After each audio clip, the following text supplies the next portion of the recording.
D'accord.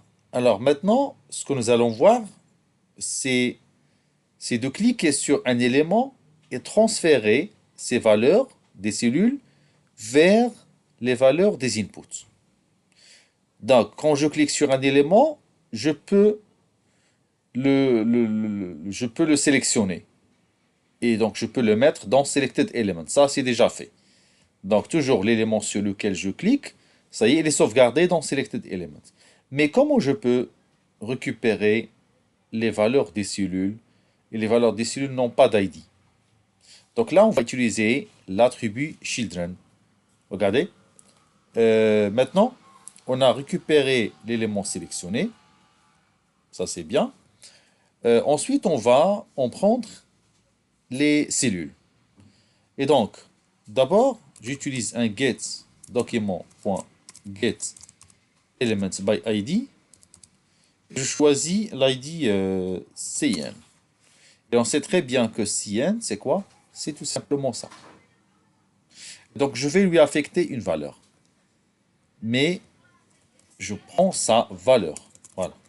Point value. Donc, la valeur de CN qui est en haut, dans l'input, va recevoir quoi? Va recevoir le selected elements point children. Alors, children, comme son nom l'indique, en français, c'est les enfants. Et donc, ça veut dire que l'élément sélectionné, le selected element, c'est un TR. Voilà, c'est le TR qu'on a sélectionné, toute la ligne. Donc, il a des enfants. Ça, c'est l'enfant numéro 0.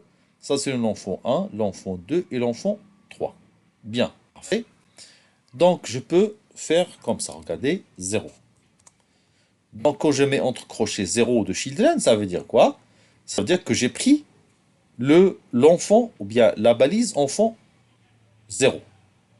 Parce que si vous remarquez ici, je passe vers éléments, j'ai tableau, j'ai Tebadi, qui est une liste de personnes.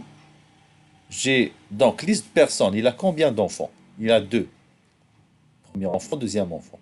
Donc là, il n'y a pas de problème pour les enfants, pour les TR, parce que quand je clique sur la ligne, je sauvegarde la ligne concernée. Donc je peux attraper, donc je peux récupérer la ligne. Le problème, c'est ici, c'est comment récupérer ces éléments. Donc, le TR, il a quatre enfants. L'enfant 0, 1, 2 et 3. Alors, je reviens. Le 0, j'en prends quoi? C'est pas la value, mais c'est le linear text.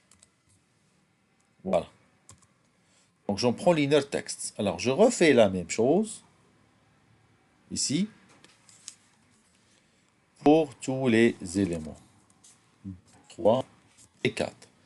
Le deuxième élément, c'est le nom. Ça, c'est le prénom. Et ça, c'est l'âge. Et ici, ça, c'est le 1. Ça, c'est 2.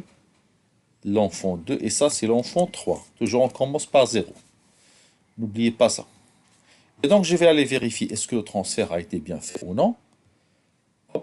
Mais le problème, c'est qu'à chaque fois, je dois ajouter des lignes. La séance prochaine, on va voir comment utiliser une base de données interne. C'est-à-dire, les éléments qu'on ajoute ici vont être sauvegardés vraiment dans une base de données.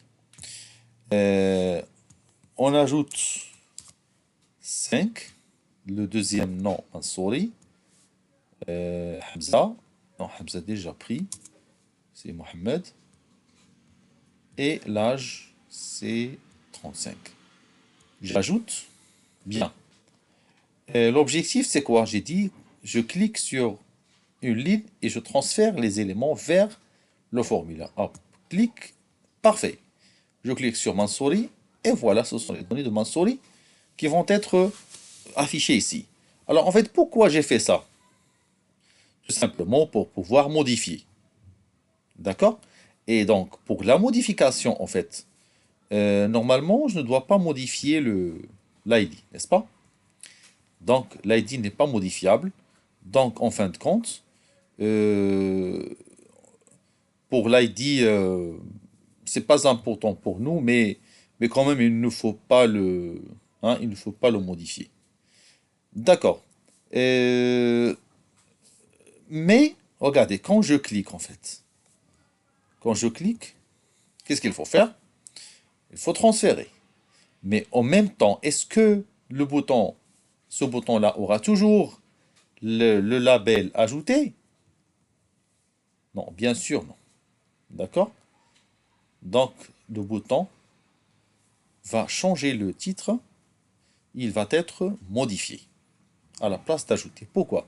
Parce que quand je clique sur une personne, il est transféré ici. Et donc, l'ID, le nom, le prénom, ils sont déjà là. Et donc, si par erreur, vous avez cliqué sur ajouter, donc qu'est-ce qu'il va? Il va ajouter un deuxième Nasseri Hamza. Mais non, nous, on ne va pas ajouter un nouveau Nasseri Hamza, mais on va modifier celui qui existe. Et donc, d'abord, je vais juste montrer comment changer le libellé de ajouter. Et comme ça, je vais tout simplement continuer ce petit programme et faire comme ça. Documents.get elements by ID. Ça, c'est le bouton action. Vous vous rappelez, le bouton action aura pour value, il aura la valeur modifiée, tout simplement. Alors, quand je transfère, ça veut dire que je veux modifier. D'accord?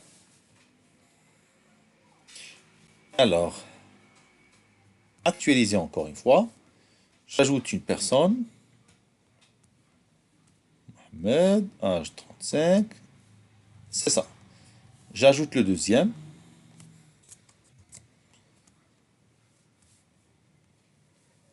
Voilà.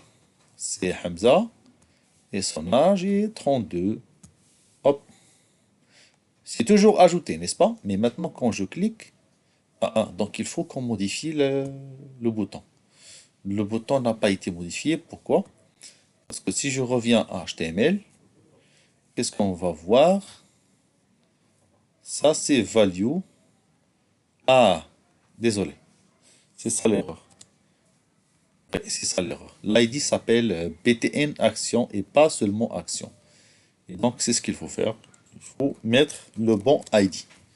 Et c'est bien de voir parfois ce genre d'erreur. Quand même, on apprend. Hein. Nasseri, Mohamed, 35. Ajouter. Voilà. Presque la même chose. Et je choisis Mansouri, Hamza, l'âge de 32. Ajouter. Hop. Et maintenant, regardez, à la place d'ajouter, je vois modifier. D'accord? Donc, je modifie le nom, ou bien je modifie le prénom, ou bien je modifie quoi? Je modifie l'âge. Si je modifiais ces trois, ici, je garderai toujours le mot modifié. Mais quand je modifie cette valeur, quand je modifie cette valeur, ça veut dire quoi? Ça veut dire que je veux enregistrer une nouvelle personne. Oui, parce que c'est ça la clé. Il ne doit pas être répété.